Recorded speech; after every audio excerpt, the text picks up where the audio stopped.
Loneliness is what girls struggle with a lot nowadays.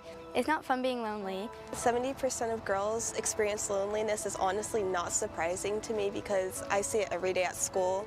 I would count myself as a part of that 70%. Loneliness and all that in young people, especially young girls today, I would say is mostly social media and basically FOMO, the fear of missing out. They're seeing all these grand things and unachievable goals and they're getting upset that they can't achieve the goals. I think a lot of girls don't know how to talk about their feelings properly or like how to express themselves or feel safe to talk to somebody about them.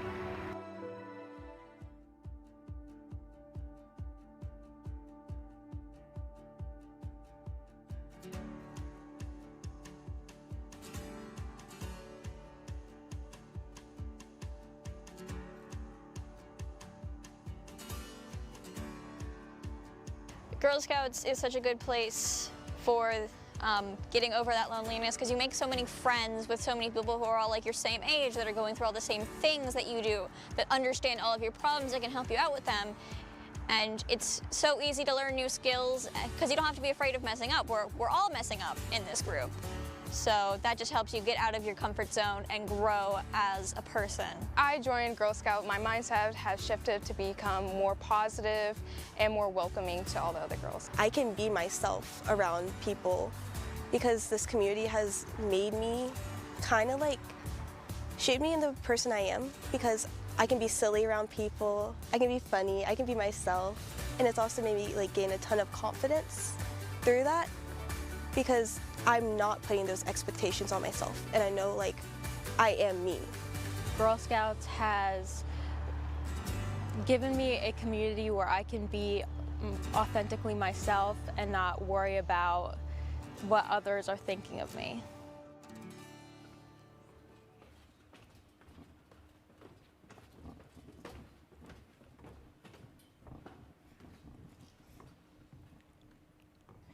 Good morning. I'm Nicole Krause, Marketing Director for South by Southwest EDU.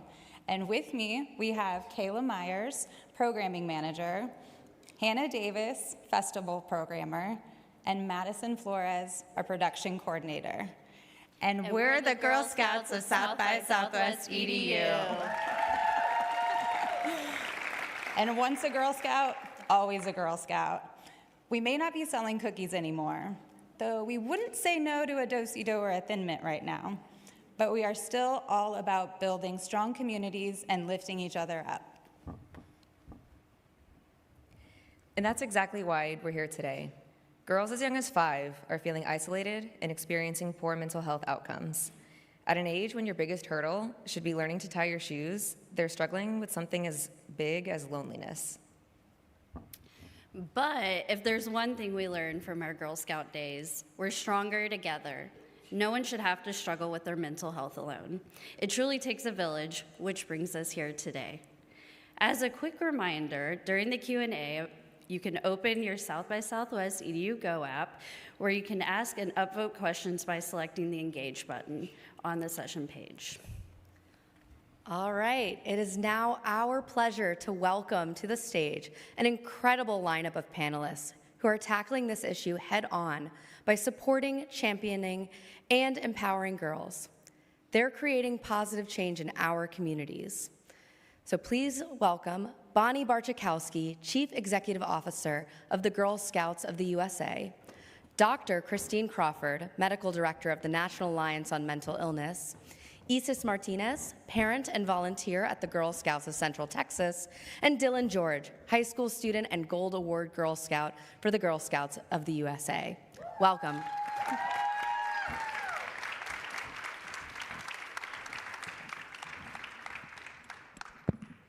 So hello, everyone. Thanks for joining us. I'm Bonnie Barczykowski. I am the CEO for Girl Scouts of the USA.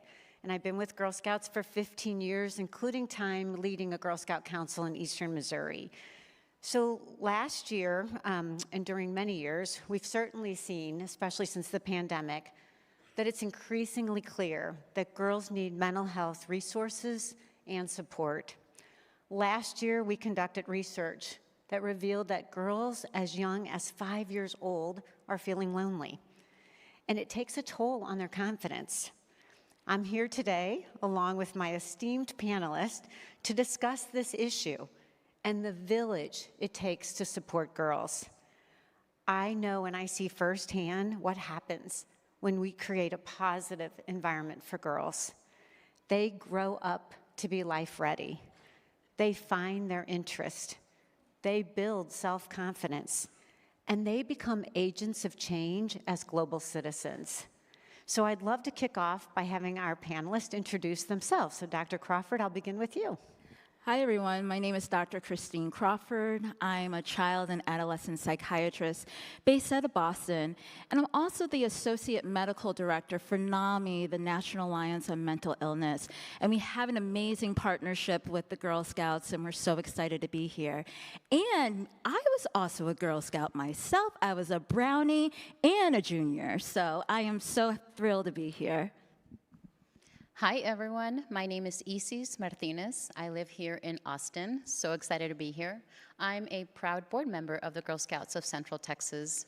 Definitely prior Girl Scout back in elementary. I come from Brownsville, Texas, and I'm also a troop leader, ex-troop leader, a volunteer, and a parent of a Girl Scout who's been in the Central Texas Girl Scouts for 8 years. Separately, I have a background in human resources and a background in industrial psychology.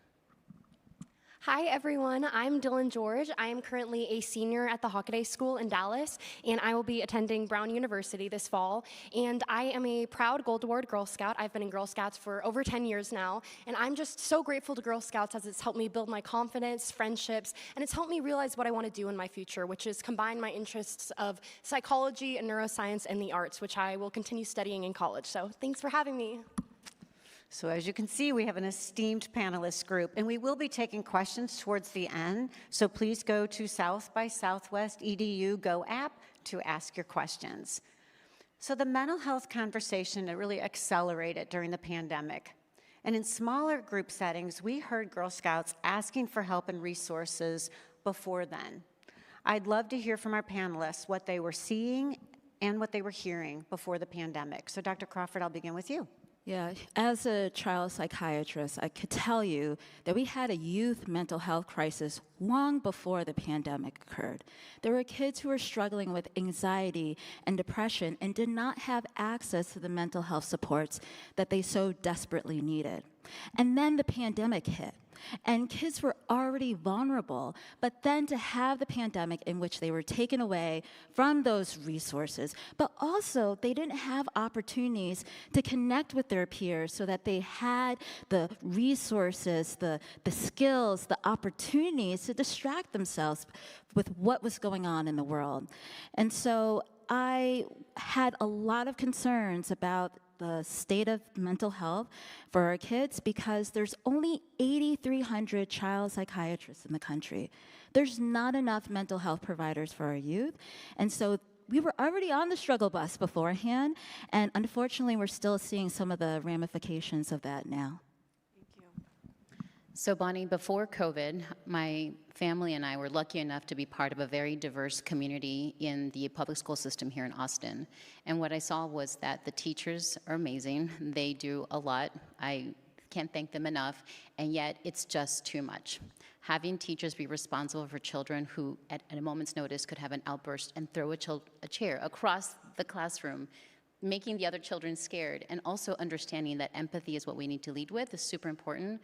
But the parents and the community was so critical. So that was when, way before COVID, I made a decision to invest in Girl Scouts. And it really is an investment because it was intentional to say, my child is going to be participating, I'm going to volunteer, I'm going to spend time, I'm going to learn how I can support this. Because at school, while I was really lucky to have a community of Montessori learners and teachers, it wasn't the same thing as being able to just have time to be yourself, be with others, and be super intentional about it. Thank you. So I was only 12 when the pandemic hit, and there wasn't much of a discussion around mental health then. And when the pandemic hit, it was even more important to talk about mental health, and it wasn't talked enough about with my friends or at school. And I luckily had Girl Scouts, which was a safe place for me, but many kids didn't have this support system where they could be themselves or talk about how they were feeling. So I'm looking back now and I realize the importance of having such a safe community that I had with Girl Scouts, where I could be my authentic self and I could talk about how I was feeling and process it and still develop all of those important skills during COVID, which many kids didn't have. So I'm just grateful for that I had that. Thank you all. So again, I want to start with Dr. Crawford. And how did the pandemic exacerbate what you were already seeing? So as I mentioned before, kids were struggling. They were struggling to have access to mental health supports, and then the whole world shut down.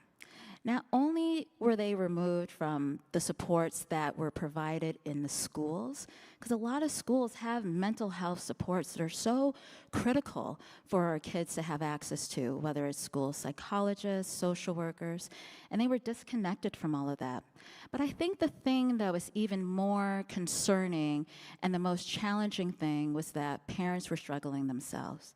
They were struggling themselves with how to navigate the intensity, the uncertainty that came along with the pandemic.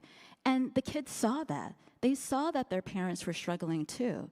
And so kids learn about how to navigate intense situations, how to navigate big emotions from the adults who are modeling in their lives. And if the adults were struggling, and they were struggling, because we also saw depression and anxiety go up with them, kids were struggling as well. And in addition to that, kids were struggling in school. They were struggling academically.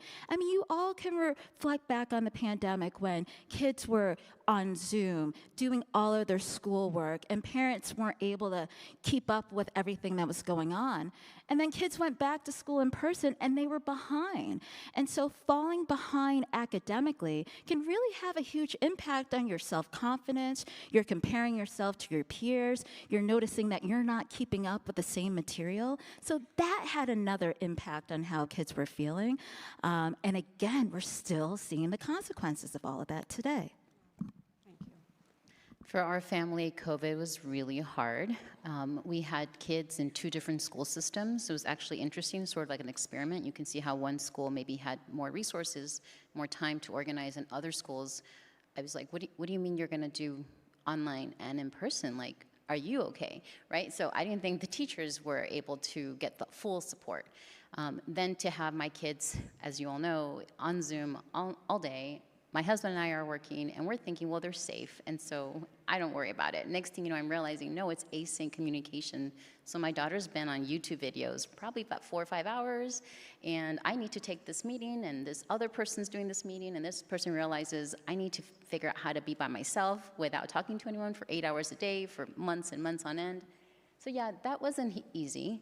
And as the kids are going through puberty, like puberty alone is hard to then say, by the way, you're isolated. By the way, the community around you, the leaders don't know how to respond to this. And yeah, the parents are like, I don't know what's happening. I don't even know what it must have been like as a child. So share. Yeah, so I remember feeling lost and confused pre-pandemic, as most 7th graders do, because it's middle school and a lot of things are happening and you don't really know what you're doing. And when the pandemic hit, a lot of my friends and I felt even more lonely than we did before. Both physically and mentally, we were isolated from everyone and we didn't really know what was going on. And although our meetings switched from in-person to Zoom, Girl Scouts was one of the only stable and social parts of my life where I could see my friends or know that I'm doing something and still have something constant in my life.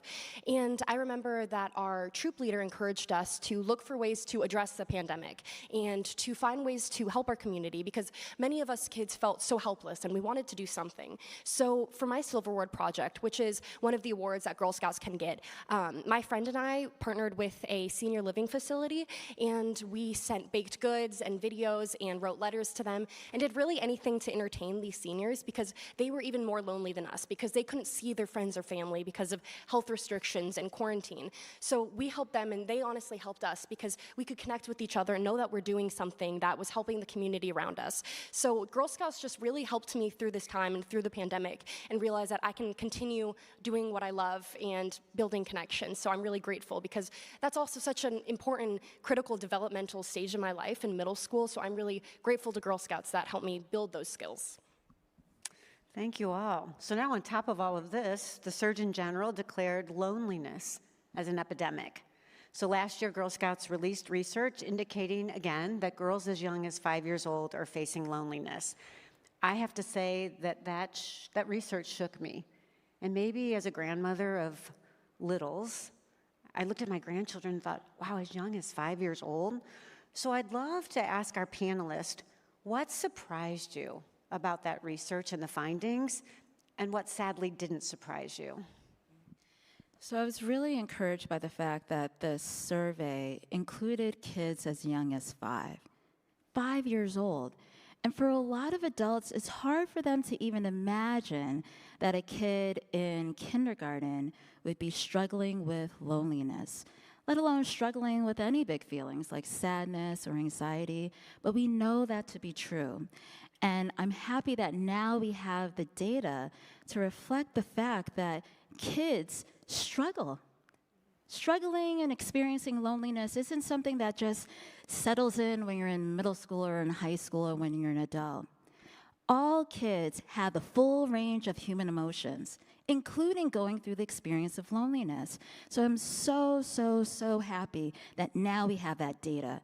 And now that we have that data to see how it impacts our 5-year-olds, how loneliness impacts our 5-year-olds, we have an opportunity to do something about it. Now, was I surprised that loneliness affects 5-year-olds, affects some of our elementary school kids? Absolutely not. And it's really sad that I can sit up here on this stage saying I was not sad to hear that kids who are in kindergarten, first grade, second grade are experiencing loneliness. But if you reflect on what our society looks like today, how it is we're connecting or how it is we are not connecting, how it is that adults are struggling to find their own sense of community, their own group of friends. Grandparents are living further and further away from families. It is no surprise that our kids are struggling. And again, I keep repeating this, I'm a broken record, but the adults are struggling too. And again, I'm happy that we have this data so we could do something about it, but a 5-year-old should not experience the suffering and the pain that comes with loneliness. And that's why I'm so happy that Girl Scouts took the time to look into this. I think from a perspective of a person who's grown up in a low socioeconomic community and seeing that at times that highly correlates with low education in the household, it means that lack of resources usually also correlates with very stressed out parents, very limited time, communities that are under-resourced, and the kids that just don't have a dedicated, attentive parent.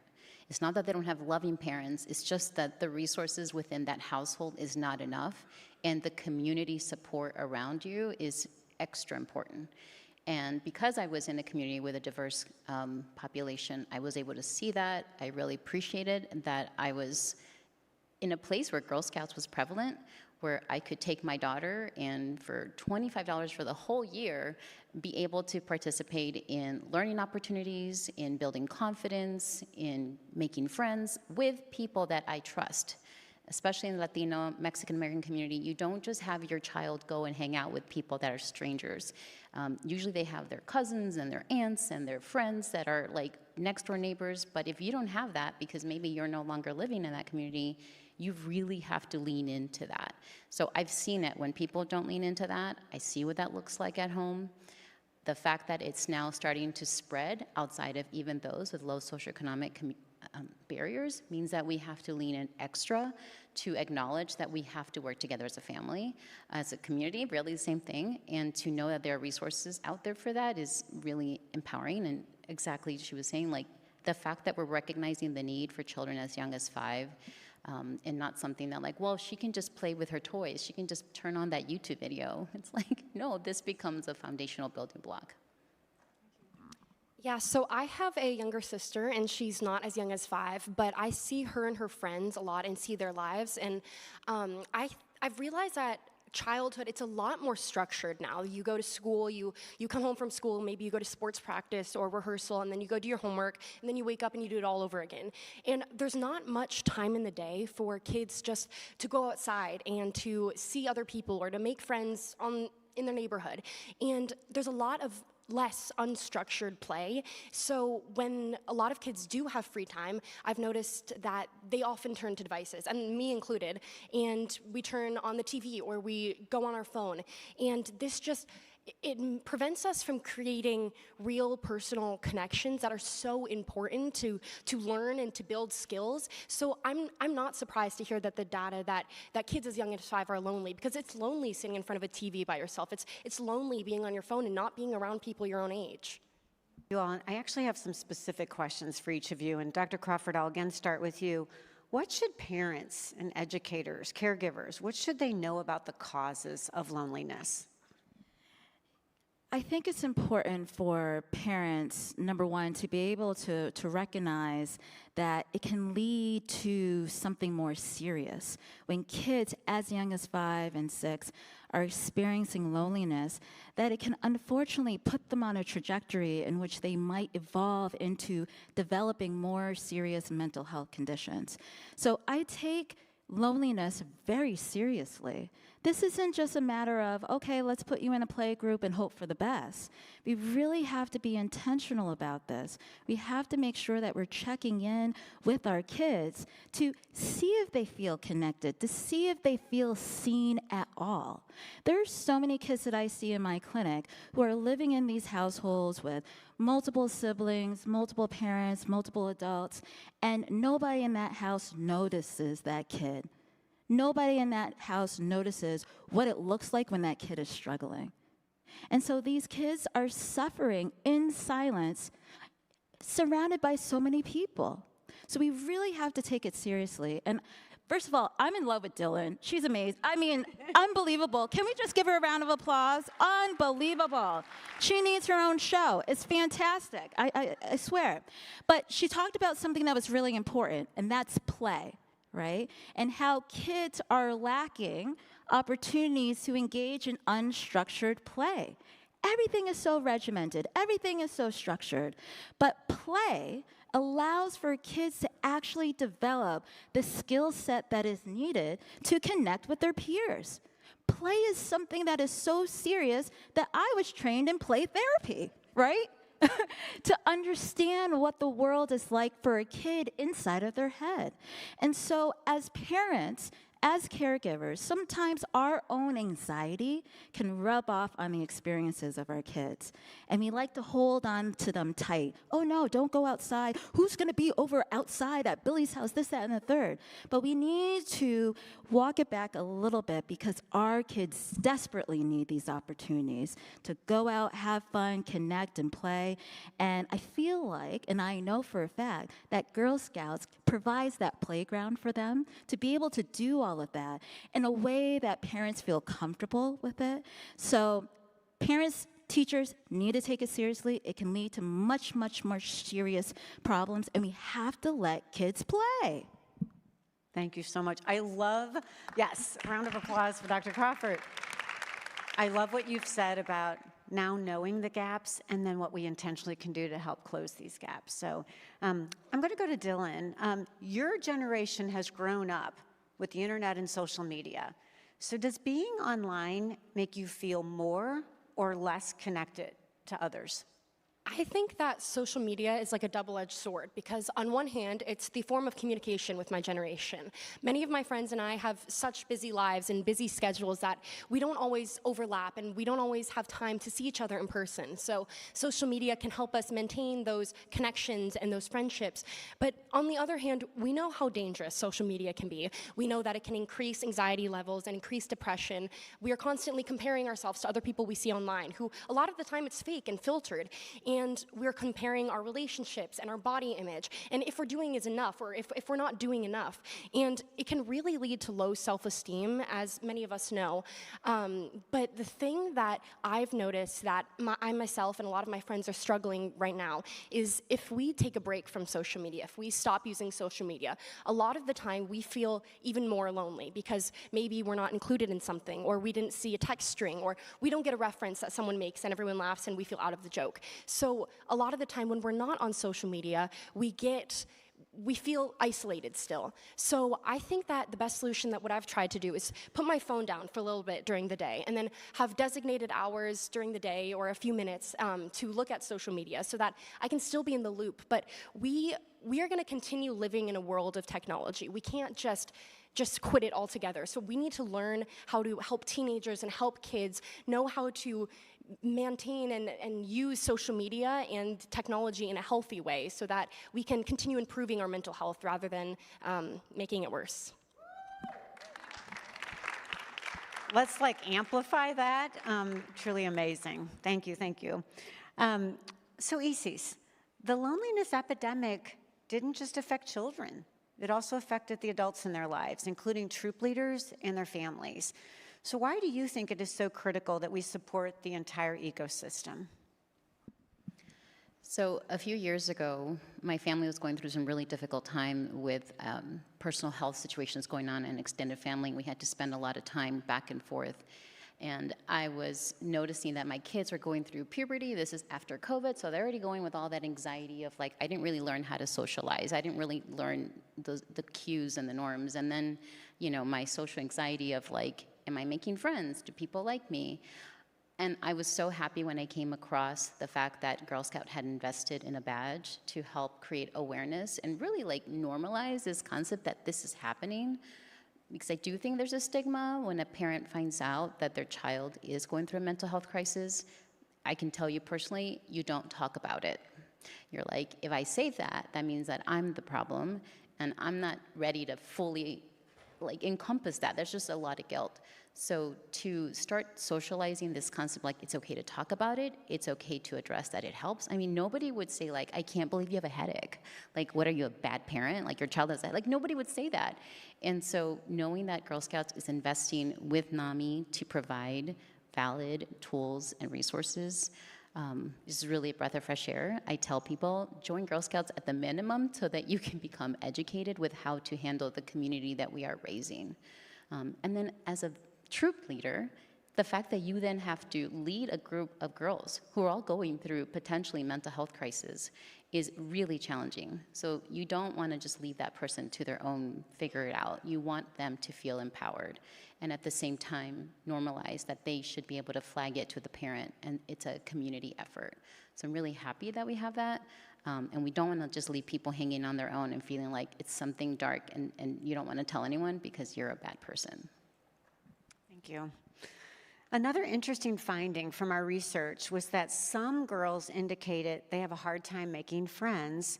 So why is it such a hard time for girls, and frankly also adults, to make friends? I'd love to hear a little bit from each of you. Dr. Crawford? Yeah, so I think when it comes to making friends, people have to put themselves in a vulnerable position, right? You really have to put yourself out there to have that first conversation, to say, hi, what's your name? And a lot of kids are scared of doing that. There's a lot of fear of rejection. There's a lot of worry about, well, what if they don't like me and they don't take me in or they ignore me? It's really hard to place yourself in a vulnerable position when you already feel vulnerable. And I feel like kids in this generation, because of everything that they've been exposed to, it's as though, they're wearing this almost like a sticky suit, right? Where some of these experiences may stick to them and kind of weigh them down a little bit more so than how it might have impacted us. And a lot of that sticky suit is formed because of everything that's surrounding them. And so even though there might be a little bit of a rejection, maybe they didn't get that acknowledgement that they had hoped for, it can be experienced as the world's biggest thing, right? And if you have that rejection, then you're not going to feel inclined to keep going, right? You know, we're not going to see evidence of positive reinforcement if you had a negative experience. And then also we're seeing that parents are also struggling maintaining relationships and forming their own relationships. We're so siloed now as a society. Everyone's living in their own separate homes and everyone is family focused, which I totally understand and I get it. But parents need to know that in order to be a good parent, you have to have your own support too, right? And a lot of parents, they invest a lot of time in their kids, and I love and appreciate that. I do the same for my kids. But you also have to invest the time in yourself, right? You have to invest the time in filling up your cup and socializing, hanging out with your friends, going to the mall, getting your nails done, or whatever it is you like to do. You ought to do it because you are doing it in service of your kid, because you're taking care of yourself, right? And kids aren't seeing their parents doing that, so they don't know how to do it. They don't see the importance or the value of it. But again, if you want to get your nails done with your girlfriend, do it. It will help your kid out. She just gave us all permission. Yes, get your nails done. I do it all the time. So just to make sure I understand, the question is, why is it hard to make friends? For kids and adults. Yeah. Well, I can share with you that as somebody who spends their time working with individuals that are sometimes struggling at work, which is where we spend 8 to 10 hours a day, people feel concerned that the investment that they're making in a relationship is going to come back to stab them in the back. I can tell you, I mean, that happens in the workplace sometimes where somebody said, I trusted you with this secret, and then you went to tell this person, and now I'm getting written up for performance improvement plan, et cetera. So yes, in the workplace, it can be hard, and that's where we're spending a lot of our time. At home, if a person is coming home and going through the whole routine of like, go to work, go to school, come home, eat dinner, go to bed, and you're not getting a lot of in-person interaction time, and then at school, everything is fairly structured. You need to be. The demand on the teachers and the kids to get certain grades, to pass certain test scores is up there. You're not really learning how to socialize, because on top of that, you're like on your device when you come home because your brain is just needing to be off. People are just not learning that. So I think it's a combination of feeling like they have to wear the shell, remembering that time that somebody hurt them, and it's so important to just really emphasize the importance of there are people out there who are genuine. There are people out there who want to work with you, who want to be empathetic. And so, of course, again, Girl Scouts offers such a wonderful experience where it's intentional, it's safe, it's inclusive. It allows you to just be who you are. We're not here to be a certain standard. We're just here to be your friend. So I actually moved to the US when I was 7. I'm American, but I grew up in Germany and Switzerland. And I remember coming to Dallas, and I was not just the new kid, but I was the weird new kid from Germany who didn't know what a corn dog was, had never been to a football game. So I was not Texan, and I felt very out of place. But I remember just having a hard time making friends right away because all of the girls in my classes had all grown up together. They had all been in Dallas and spent their whole lives together, and they had established social circles, and I felt like an imposter. I felt like an outsider, that I didn't want to disrupt that. And I remember one day I was walking down the hallway and I saw these 3 girls in these brown sashes, and I was like, that's a fun fashion choice. I kind of want to try that. And I was like, I wonder what that is. So I remember going up to them and I was like, hey, like, what are those sashes? Like, that's really cool. And they were like, oh, we're this thing called Girl Scouts. You should totally join our troop. So I joined because I was like, I need friends. And honestly, I wanted to wear one of those sashes because I thought it was really cool with all the badges. But I joined, and it was my first group of friends. They were welcoming and they were kind, and they were some of the smartest people I'd met, and they were only like 7 and 8 years old, and I'm still friends with them today. So Girl Scouts has really been a source of personal connection for me for the past 10 years, whether that's building confidence together, doing a challenging hike, or just supporting each other when we're doing good things in the community. And I just really rely on the group of girls that I've been introduced to, and women who I look up to and who are mentors. And I just want to continue being part of this for the rest of my life. I think it's the most wonderful group that I've been a part of. And doesn't she have a fantastic brown sash now? Let me tell you, with all those badges, yes. And she will be bridging into alum before you know it. So yes, we expect you to be forever and ever. Once a Girl Scout, always a Girl Scout. Dr. Crawford, what are some ways you can help identify that a child is feeling lonely? I'm thinking of educators and other adults in kids' lives. So what I notice is that a lot of parents have a difficult time noticing when their kid is withdrawing a little bit more. And they chalk it up to just typical childhood behavior. Oh yeah, I thought all kids, want to spend most of the time in their room or not wanting to talk to their mom and dad or their siblings. But if you notice that your kid, who typically was outgoing, talkative, was sitting at the dinner table, sharing their day with you, and you're noticing over a course of few weeks, months, that they're not as engaged, that they're not sharing as much with you. If you're also noticing that you had a kid who was hanging out with friends, going to different after-school activities, and you're noticing that that's not happening as often, those are often some telltale signs that something else is going on. And the thing about loneliness is that, yes, you could be experiencing loneliness even when you are surrounded by lots of people. So if you notice that even though your kid is with the family and all that, but they're not engaging, to be curious about that and to actually call it out, right? And to say, Susie, I'm noticing that, the last few weeks you haven't been, sharing as much. I wonder what's behind that. So coming from a place of curiosity about the change in the behavior and noticing these changes is huge, rather than making assumptions about why it is the kid is behaving differently or they're not as engaged and outgoing. Rather than saying, oh, something's going on, what did you do wrong, this and that. No, you gotta approach it from a place of curiosity.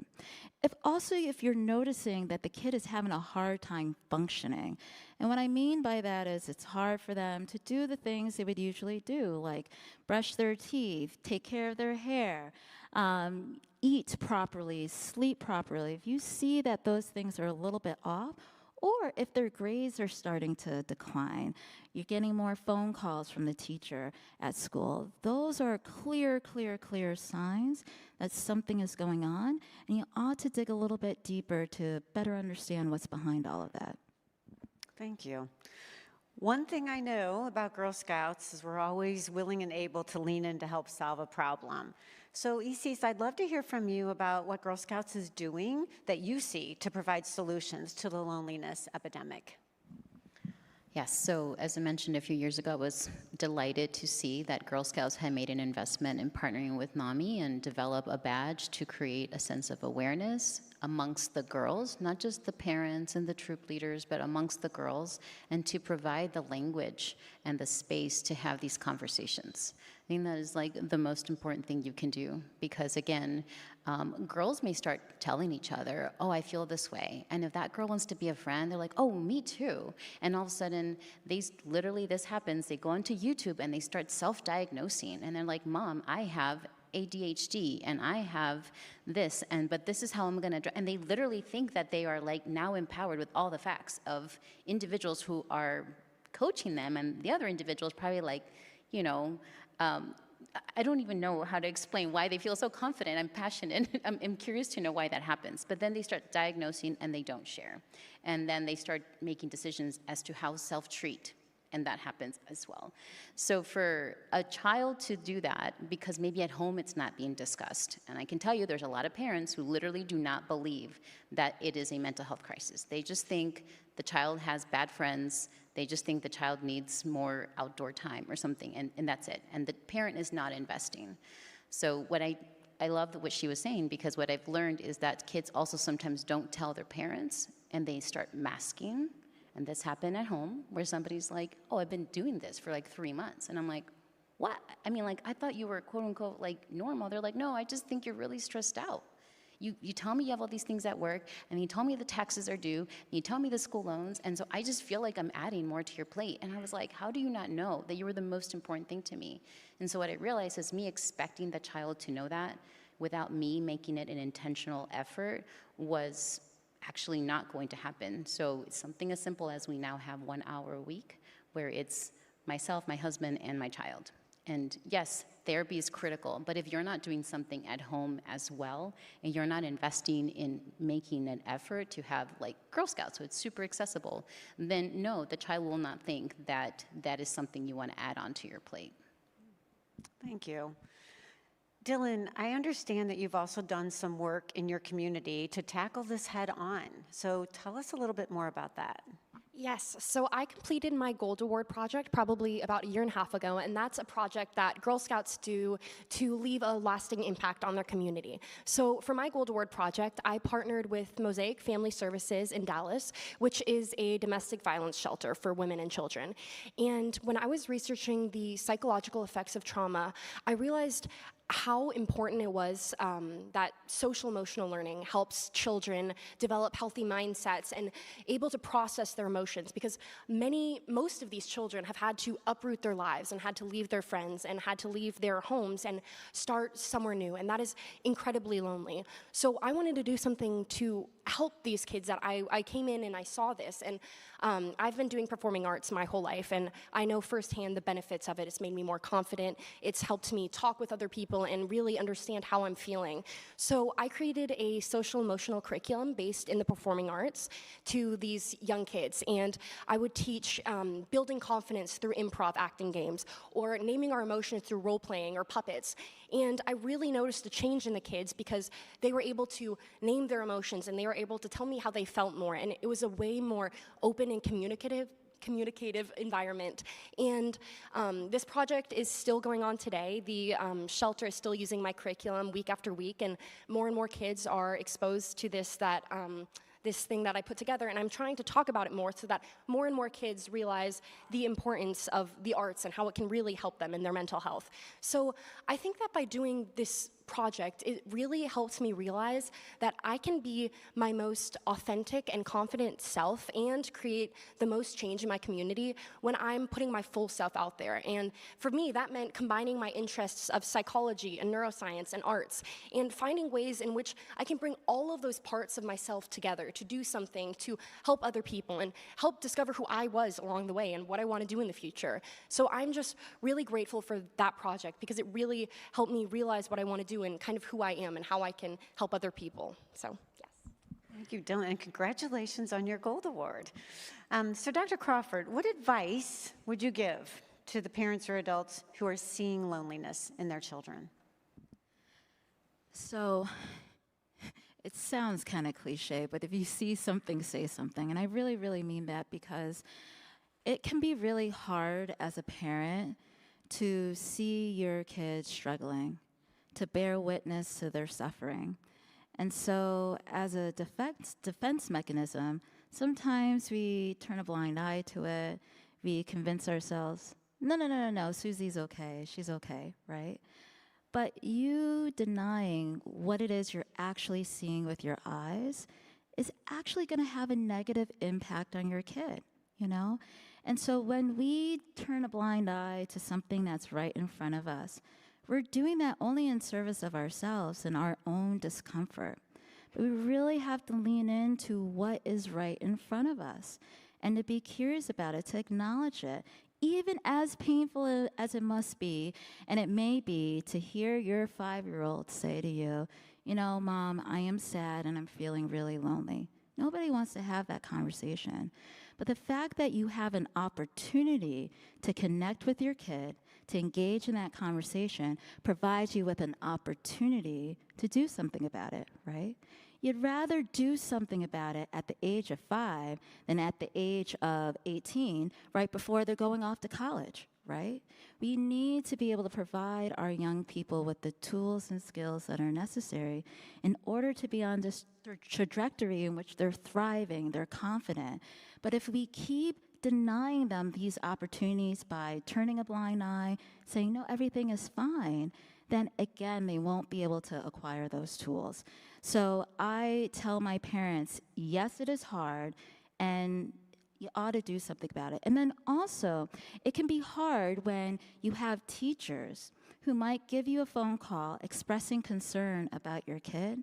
And there is no other more humbling experience than somebody telling you about your kid. You're like, excuse me, and you are? You telling me about my kid? Nobody wants to hear that or go through that. And so we'll hang up the phone and be like, Miss So-and-so doesn't know what they're talking about. They don't know my kid. But also when you're not listening to the feedback that the teachers are trying to provide you, again, you're denying your kid an opportunity to connect to resources, right? So it hurts, it's painful, it's really difficult to hear, but you have to hear it because your kid they need it, and they need to be connected to the appropriate supports. Can I add on to that real quick? I remember when I was younger than 5, and I was about 4 years old, and I was still living in Germany. I remember being confused on how I felt, and I knew that I felt anxious all the time, and I was sad a lot of the time, and I needed things to be the right way. I needed everything to be lined up, and I didn't know what was wrong with me. And I would be going through these, and I would have like thoughts in my head, and I would try to talk to my friends, but they were like, okay, you must be crazy, and like 4-year-olds telling me that. And I remember being confused, and I remember one day I came up to my mom, and I was 5 years old at this time, and I told my mom, I was like, I think that something is wrong in my brain. I am feeling anxious all the time, and I'm feeling sad. And I could talk to my mom about that because she created this environment for me where I could talk about how I was feeling, and kind of what Dr. Crawford was saying, like the importance of having that. I don't know, like she gave me resources, and I went to see a therapist for years after, and I was diagnosed with anxiety, but I know how to manage it, and I actually have learned that performing arts, as scary and anxiety-ridden as it is to go up on stage and talk in front of people, like it's really helped me manage that. And I'm grateful for my parents who have created this environment where I can talk to them about anything. And I want to be that, I want to tell like how firsthand that really, really helps. And it's changed my life of how I can talk to my parents about really anything. So what you were saying, exactly, just firsthand, it's true. And I would say that is why the title was, It Takes a Village. It takes a village. The piece that I wanted to add, which is why I said what an esteemed group of panelists, is none of us can do it alone. We can't carry it on our shoulders by ourselves. So when I think about the honor I have every day of working with our partners like NAMI, working with our amazing volunteers, working with our Girl Scouts themselves and their families, it is an honor, and it is a village. And so one of the things I want to really stress is what you said, Isis, about having the actual resources. So a piece I'll share, and then we do want to open up for questions, is Girl Scouting years ago, when we knew that our girls on their whole mental wellness journey, we have to be a part of that. We're part of their ecosystem. We couldn't do it alone. It's why it was so important to partner with NAMI, with others. It was also important that we have curriculum and resources for our Girl Scouts themselves and for our troop leaders and our families. And so as part of that, we worked to create our Ready, Resilient, Strong patch program. It is from kindergarten through 12th grade, age-appropriate resources for girls at every level of their development to actually be with them on their mental wellness journey so that they are participating in it.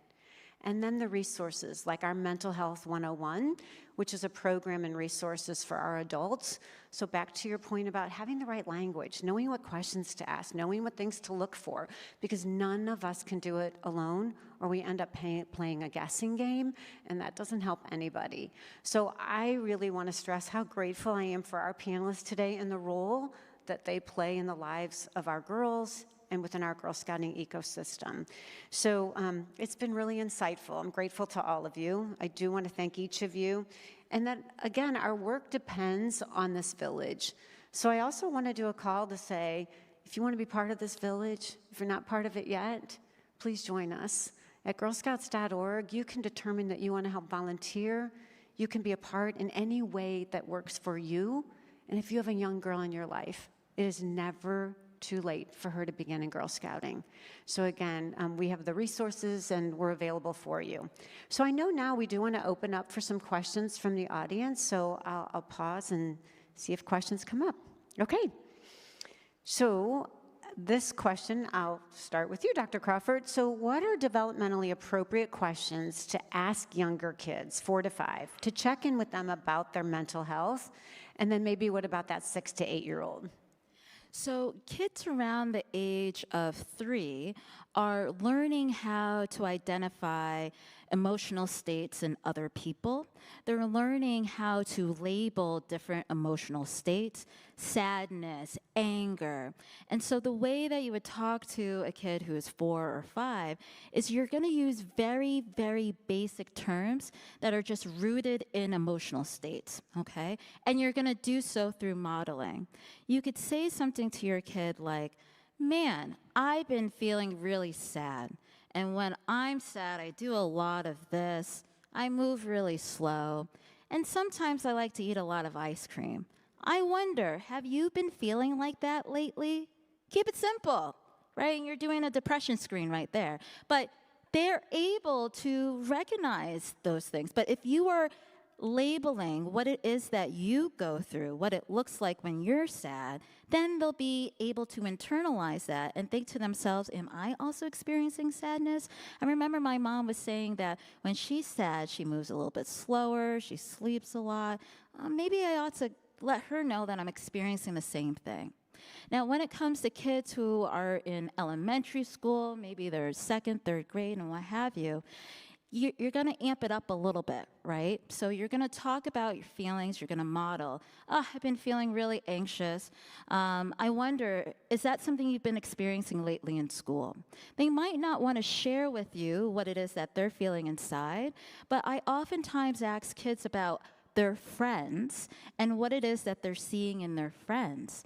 Hey, I wonder, in 3rd grade, I know that you guys have been, working on your multiplication tables. I wonder, how have your friends been dealing with, all the schoolwork? Oh, everyone's so anxious. What has that looked like? And so going through the friends, especially when kids are, in elementary school and middle school, can give you a sense of what's going on with that kid, but also it kind of opens up the kid to feel more comfortable talking about mental health and talking about feelings. Thank you. I'm taking so many notes. Can I add something to that? Yes. Just, you're so cool to hear, and I'm learning from you so much. But I did this a lot during my Gold Award project, and kind of from a more artistic point of view perspective that I've learned helped.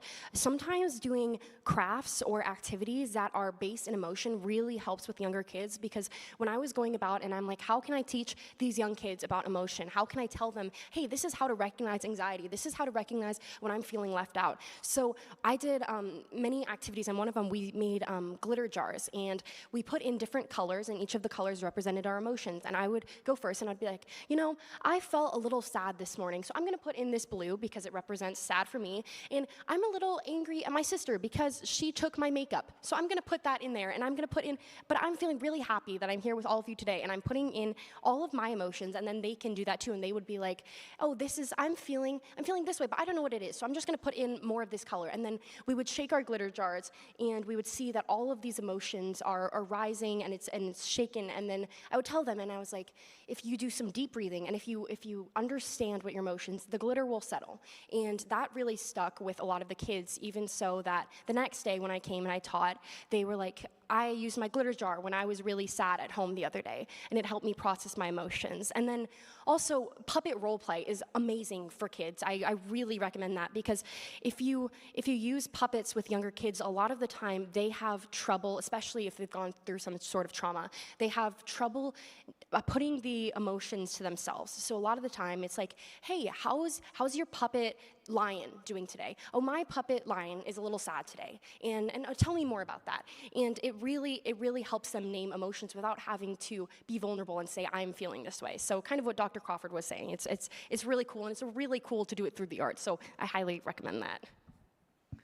So helpful. I see a bright future. Dr. Crawford. Bonnie, can I jump in on something absolutely. really quick? Y'all can jump in whenever you want. Yes. From a parenting perspective, something that I learned by accident, and I'm really happy this happened, was when my 3 kids were all very close in age and all asking for attention at the same time, and they all needed to go to bed, and mom needed alone time.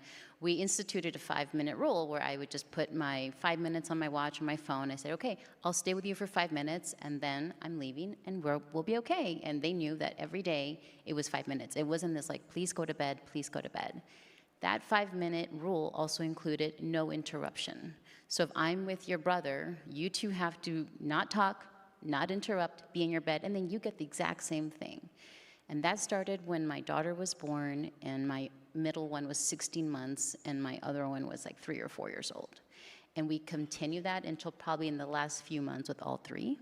5 minutes. And it starts at 5 minutes because the child is maybe fine. They calm down after 5 minutes, but sometimes that's when they open up and they start telling you that something happened at school. And that's how I found out how one of my kids was getting heavily bullied, and the teacher didn't know because she is so busy. And it's not that it's her fault, it's just I needed to go in and partner with the teacher. But if I didn't have the 5-minute rule every day, which ended up being an hour sometimes, 'cause kid would just open up, like, I just don't think I'd have the relationship I would have with my kids. And so I just really love that. It's basically intentional every day, and it's like that person feels like you're the most important thing in the world. And it's literally 5 minutes. So it's something I love for 3, 4, 5, 18-year-olds. Thank you. I actually would love to take credit for this, but I can't take credit for this. My oldest daughter does something very similar, but she does sentence starters with her 3. So she'll do, what was the best thing that happened today that made you smile? What, if anything, happened today that made you sad? And the fill in the blank, she's like, I know they share things with me that they otherwise would never start on their own. So the sentence starters. And I told her this, I said, I'd love to be able to say you got that from me, but I know you didn't get that from me.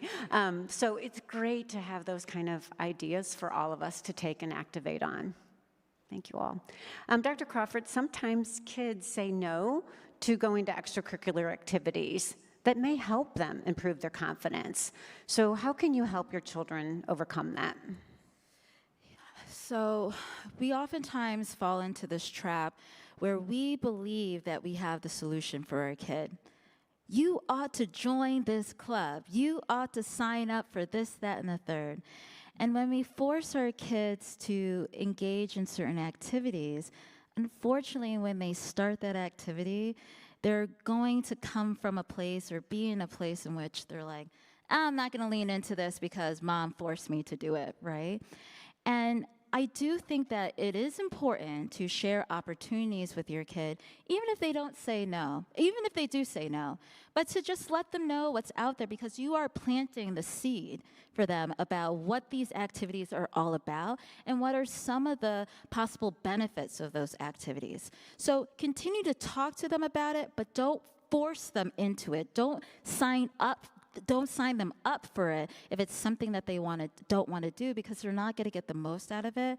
But continue to talk about why these activities are important. Talk about why extracurricular activities were important for you and what are some of the activities that you're engaged in now. So again, it's more about talking about it, modeling, providing some explanation and reasoning for why it's helpful, but not to drag them to swimming practice if they hate swimming, you know.